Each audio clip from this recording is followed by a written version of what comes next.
Sorry. So as I was saying, it's funny that in all depictions of the snake in the Garden of Eden, you always see the snake wrapped around a tree, wrapped around the trunk of a tree.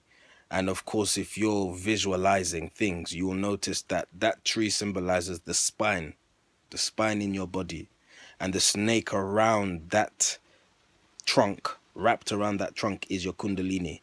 And so you will find this Kundalini energy rises, it unravels and unfolds as you unfold and unravel yourself in terms of your spirituality. And so when you become aware of that and accept that in your heart, you think, well, then, if that's the case, which is a great thing, your Kundalini unfolding and therefore you becoming enlightened, becoming a master, becoming one with God in that sense, the tree of knowledge, remember, why is it deemed a bad thing in terms of how religion sees it? And why is that snake or that Kundalini energy a bad thing? It makes you wonder, right?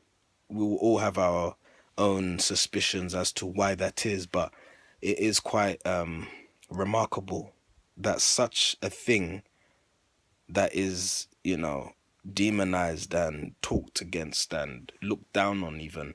And of course, even all the dogma from that, snakes are looked at as evil creatures. There's no such thing as an evil creature. But because of all the dogma, snakes are looked at as evil because of this Kundalini myth. When I say myth, I don't mean it's not true, by the way, but it's just the fact that the Bible, Genesis, is talking about the Kundalini. It's talking about enlightenment, and it makes you wonder, who is this God? Who is this particular God here who did not want Adam and Eve's Kundalinis to unfold?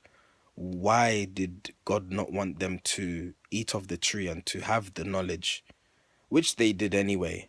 And of course, you wonder what that signifies. The fact that they had their Kundalinis risen by eating the tree, obviously metaphorically, and therefore they were now separated from this God. What did that mean? I mean, for me, what that simply means is freedom, liberation. That God, if you will, was an oppressor. And as long as Adam and Eve did not know what that God knew, they were oppressed. They were servants. They were subordinates.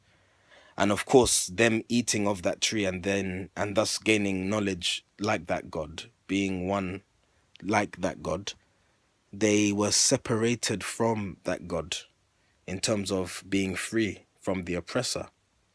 But if you are looking at it from a religious point of view, or if you wanted to stop people from becoming enlightened and stop their kundalinis rising and just stop their awakening and try as much as you can to resist it, you're going to tell people the story that we see in Genesis. You're going to see the kundalini rising as a bad thing. You're going to see knowledge acquired as a bad thing, because that's what it's basically saying. You don't have to spell it out. You can make sense of it. Adam and Eve and the Kundalini energy in them are demonized, criticized, lambasted for acquiring what they have within. And so, because of that, now they are now on their own, because they are now masters, they are creators, so they have to now create their own reality. Their reality is not dependent on the reality of the one who was above them, in this case, the name Jehovah. And of course, if you are religious and you ascribe and subscribe to a particular religion that's Abrahamic, don't take my words as offensive, because I'm coming from the same place too. But I'm not afraid to question. I'm not afraid to reason. I'm not afraid to use what God has put in me. And what I can see here, if you pick it apart, is simply a warning to us all who read that book to not acquire knowledge, because acquiring knowledge is a bad thing as far as the Bible's concerned. If anybody disputes that, I would like to see why. I would want to know why.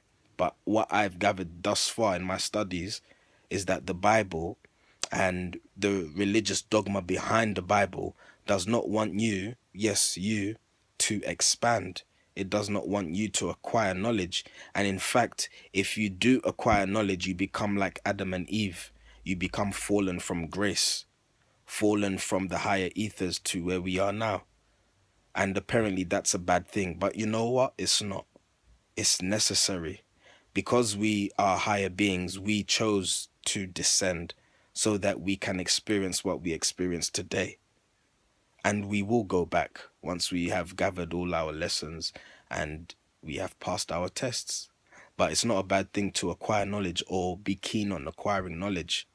But you will find the religion that has served us for the last 2,000 years has actually stopped us, refrained from allowing the masses to acquire the knowledge that the few may have acquired. Because you have to remember, although I talk about religious dogma, religious this, religious that, those people at the top who control everyone else are enlightened. They are the Satans.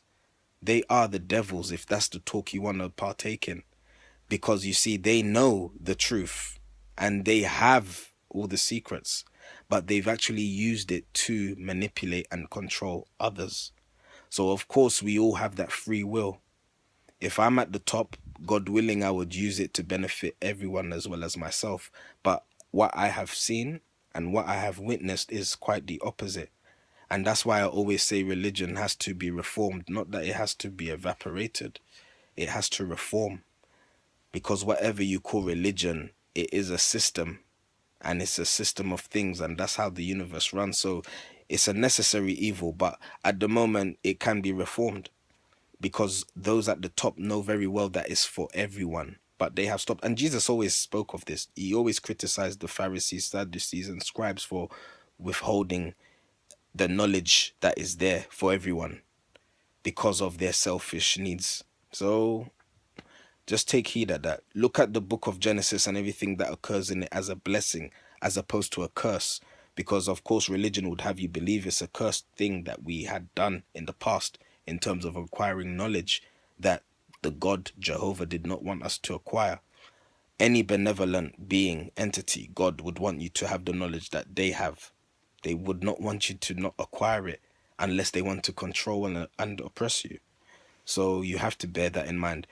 And as I said before, when you do become unassuming, that is looking at scripture as an innocent babe, without any preconceived notions, without any assumptions, when you just look at it purely as it is, then you'll come to some sobering truths, some truths that are hard to swallow.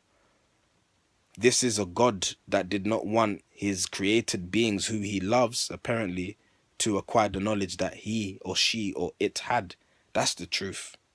And for someone like me who has come from religion and has come through a place of controlled education, it is quite striking to really just figure out in yourself that this here is a system that stops you from acquiring knowledge and expanding, because knowledge is power. We all know that. They will all tell you that. But when it comes to actually acquiring that knowledge, they're not for it.